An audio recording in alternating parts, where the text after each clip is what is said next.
Selamat datang teman-teman, rekan-rekan semua dalam podcast PKSBI, Pusat Kajian Sejarah dan Budaya Islam. Podcast ini akan membahas tentang sejarah Islam, mulai dari sejarah klasik sampai dengan sejarah modern. Pada pertemuan yang perdana ini, kita akan membahas tentang situs-situs sejarah Islam yang ada dalam Al-Quran. Kali ini kita akan membahas tentang situs yang paling penting dalam sejarah umat Islam, yaitu Baitullah. Baitullah merupakan salah satu situs terpenting dalam kehidupan umat Islam.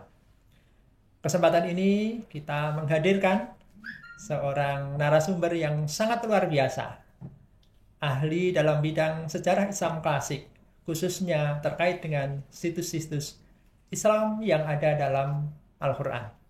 Dr. Nurul Haq. Ya, terima kasih. Dr. Nurul Haq sudah banyak sekali menulis tentang sejarah Islam klasik. Salah satu yang paling monumental adalah tulisan beliau tentang situs-situs sejarah Islam. Dr. Nurul Haq, salah satu yang terpenting situs sejarah Islam adalah Baitullah atau Ka'bah. Ini dalam kehidupan umat Islam sangat penting sekali.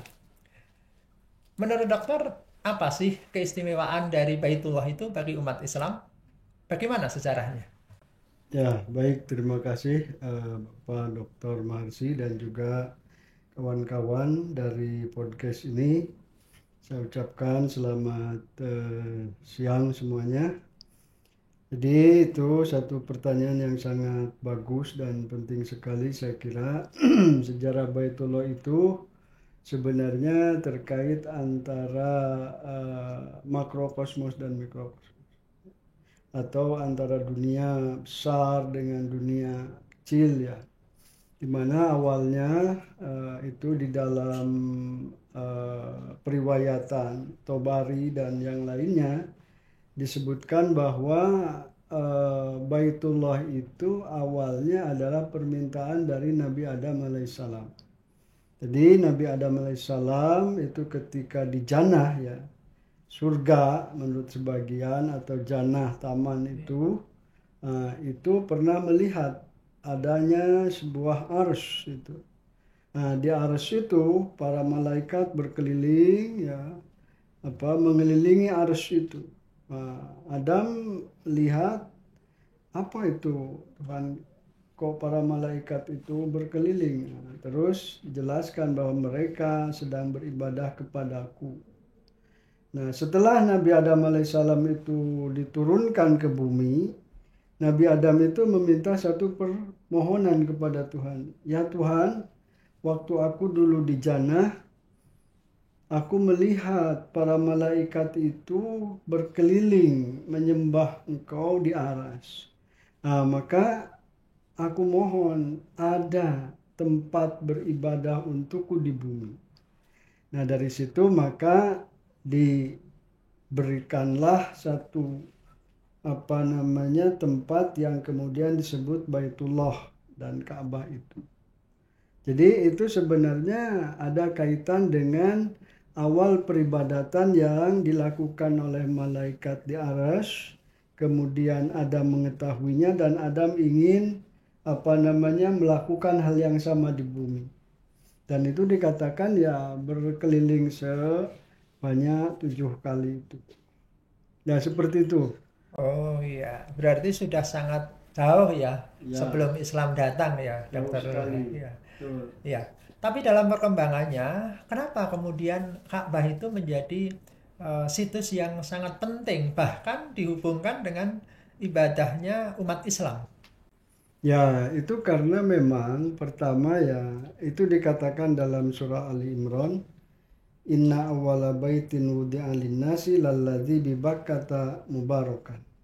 Jadi sungguhnya tempat peribadatan pertama di muka bumi itu adalah Mekah ya, yang diberkahi ya, yang ada di Baitullah itu atau Ka'bah itu ya. Bibak kata itu ya di Mekah, atau yang dimaksud adalah Baitullah Ka'bah itu.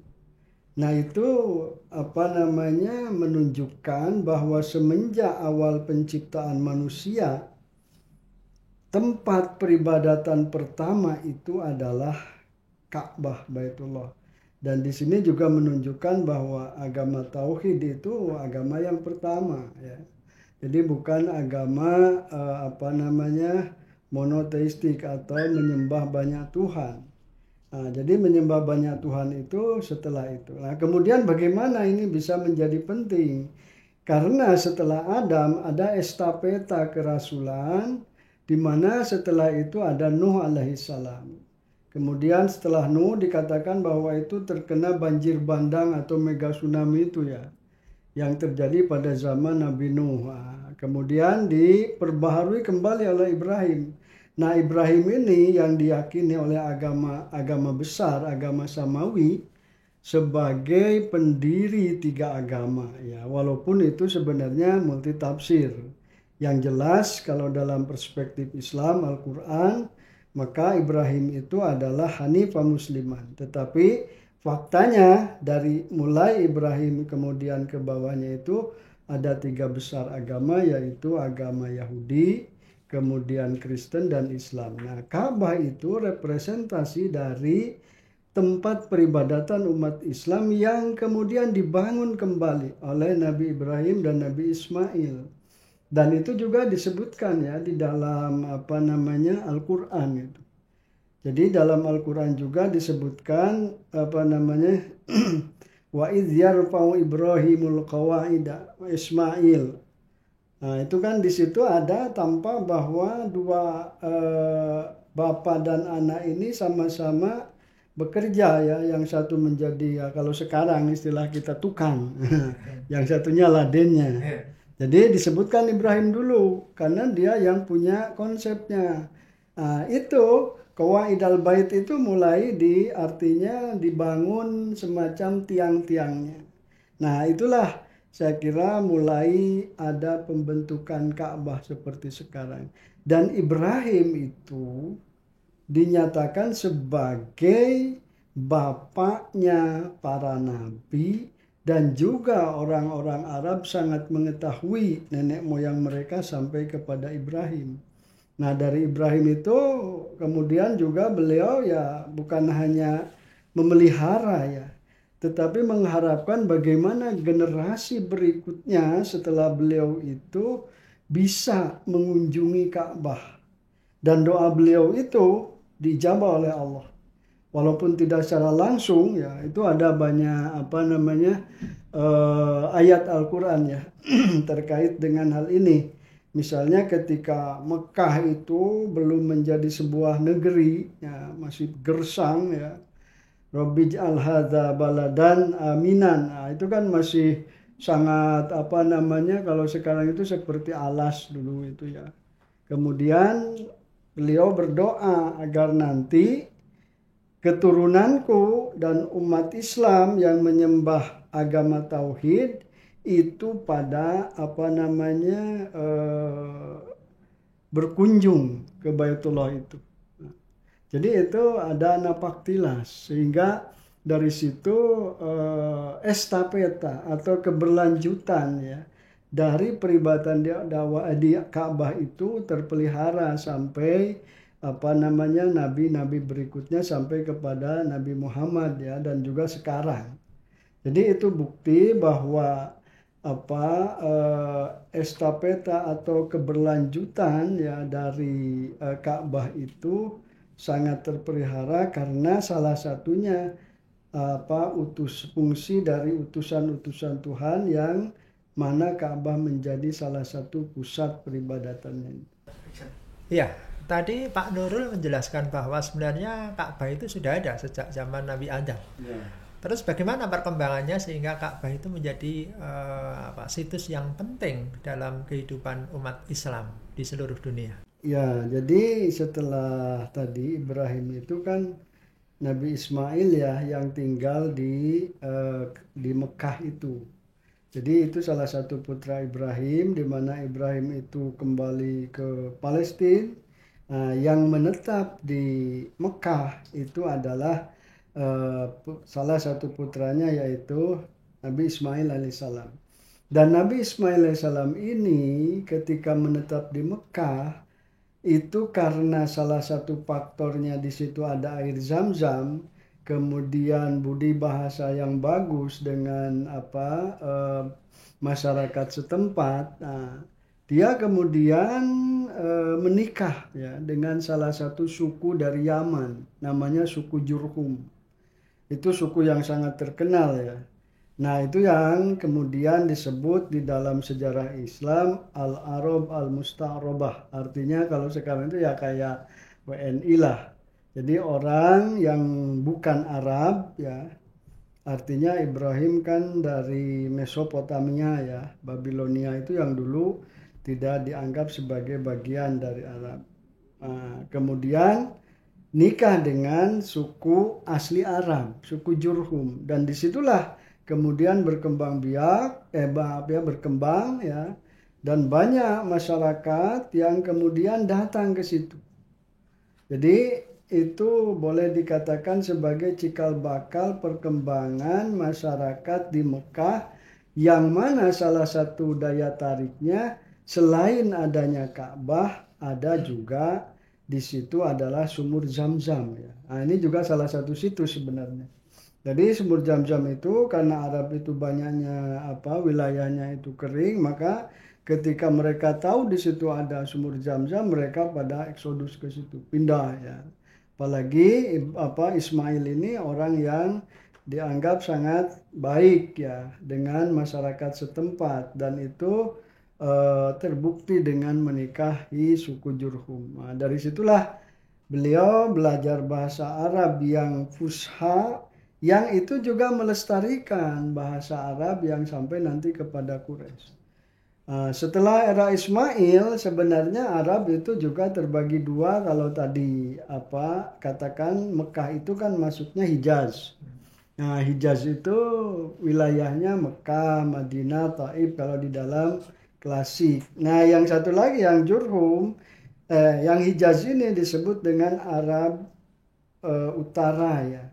Sementara yang suku Jurhum tadi itu Arab Selatan, Yaman. Jadi Yaman, Son'a, kemudian Hadramaut itu masuk ke wilayah itu. Nah, awalnya dari perpaduan itu, kemudian pada masa pra-Islam itu terjadi perbedaan dua geografis ya. Artinya wilayah Arab Utara dan Arab Selatan. Itu Arab Utara itu sebut Adnan yang nantinya kepada Ismail. Arab Utara itu Qahton sehingga disebut Qahtoniun, itu ya kembali kepada Qahton yang kemudian kalau diretas sama-sama nanti sampai kepada Nuh ya alaihissalam. Nah, walaupun demikian perbedaan geografis ketika musim-musim manasik atau musim-musim haji ya, dan mereka mengetahui tradisi nenek moyang mereka Ibrahim di Ka'bah itu, itu mereka sama datang semua ya, ke Ka'bah itu sebagai satu tradisi napak tilas leluhur mereka. Walaupun ya pada masa pra-Islam ketika banyak terjadi ya monoteisme, kemusyrikan ya, itu mereka datang ke situ dengan ya tidak lagi tradisi yang asli. Artinya misalnya membawa berhala, menyembah di situ ya. Kemudian juga dikatakan kalau mereka tawaf ya, dan itu juga digambarkan dalam Al-Quran berkeliling di Ka'bah itu. Kemudian ada yang telanjang, ada yang bersiul-siul, itu kan disebutkan dalam Al-Quran itu orang-orang pra-Islam. Tapi walaupun demikian, apa yang menjadi pertanyaan tadi, orang-orang Arab pra-Islam itu masih tetap menghormati Ka'bah itu sebagai warisan, dan juga bisa dikatakan sebagai napak tilas terhadap tradisi nenek moyang mereka. Jadi faktor nasa al-ansab itu ya, ataupun genealogi itu sangat mereka mereka pelihara, dan mereka yakin betul bahwa itu adalah peninggalan nenek moyang mereka.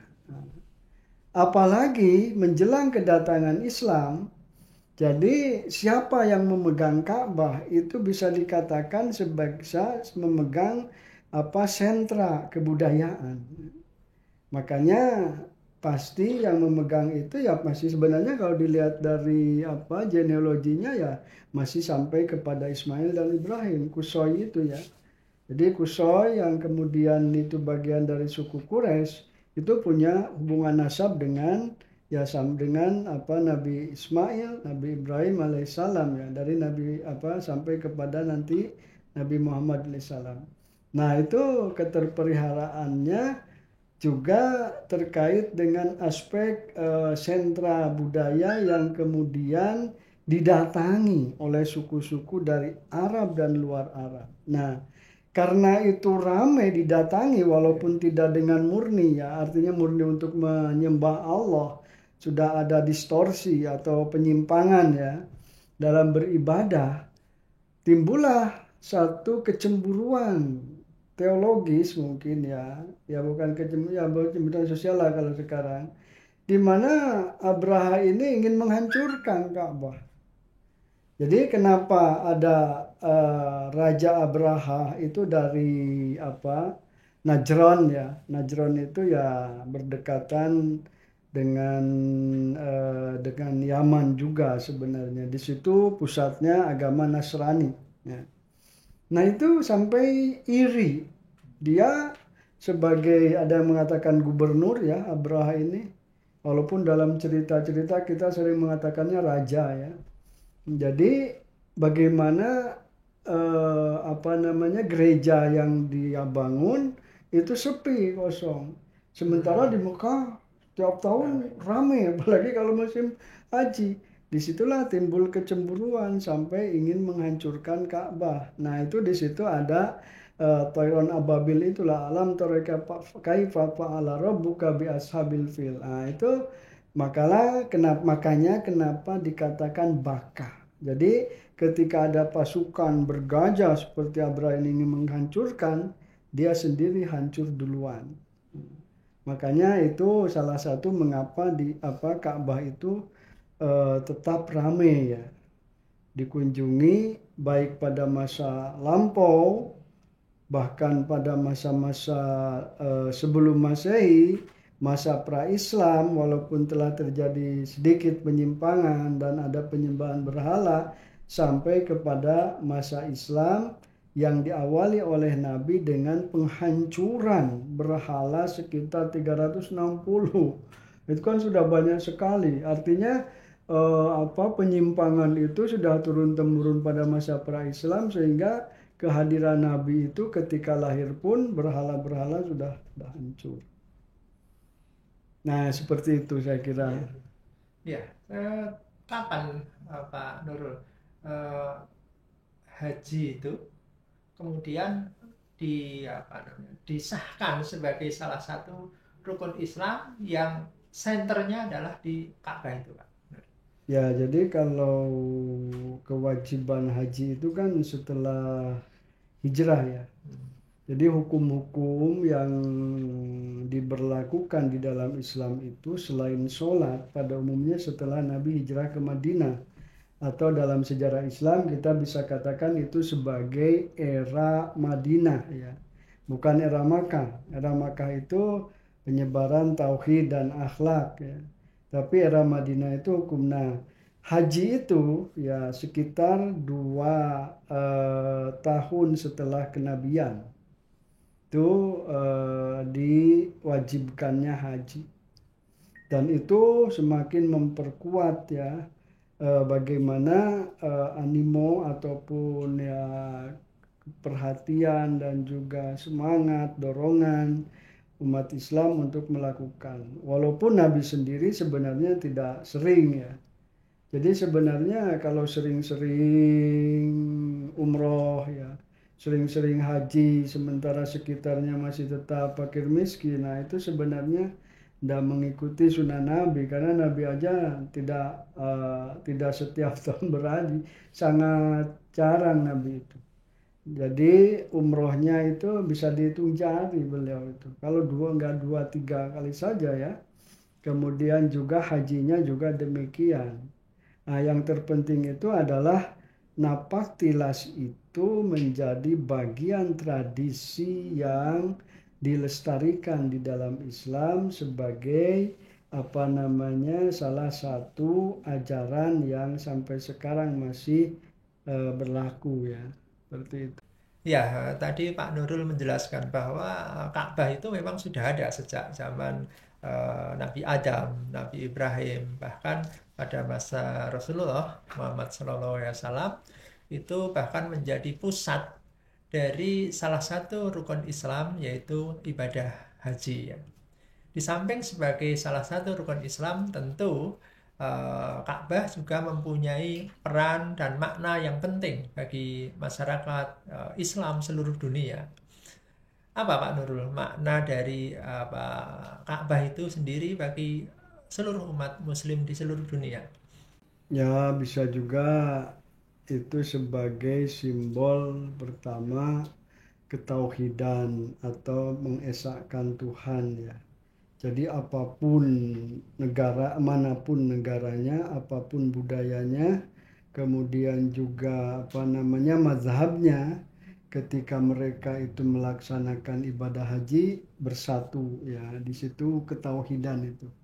Jadi ketauhidan itu menghilangkan sekat-sekat perbedaan yang bersifat istilahnya itu furu'iyah lah ya, cabang. Jadi ini yang pertama. Yang kedua juga makna persatuan umat Islam ya.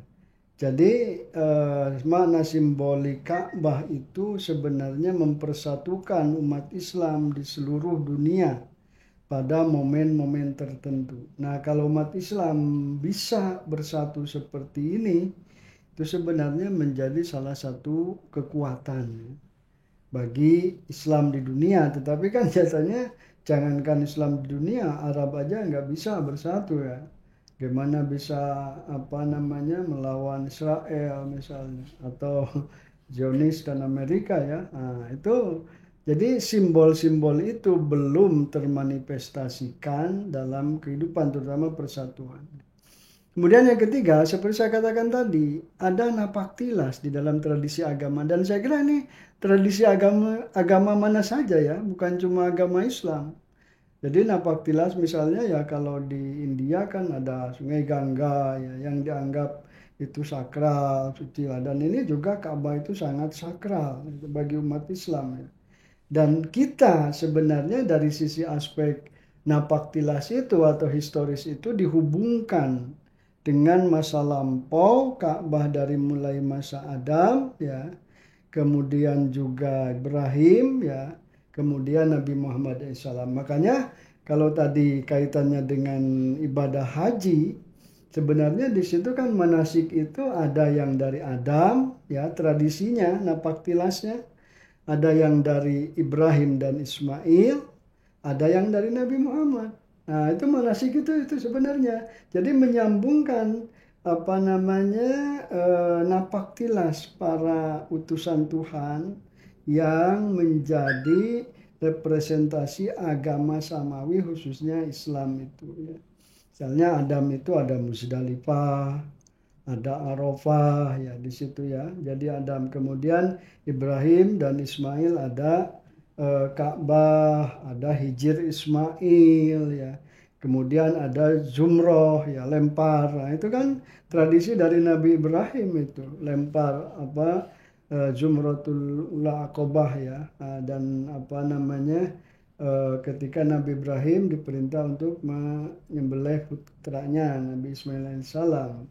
Kemudian juga ada tradisi dari Nabi Muhammad SAW, misalnya di situ kalau dulu belum ada Masjid Nabawi, ada Masjid Nabawi. Ya.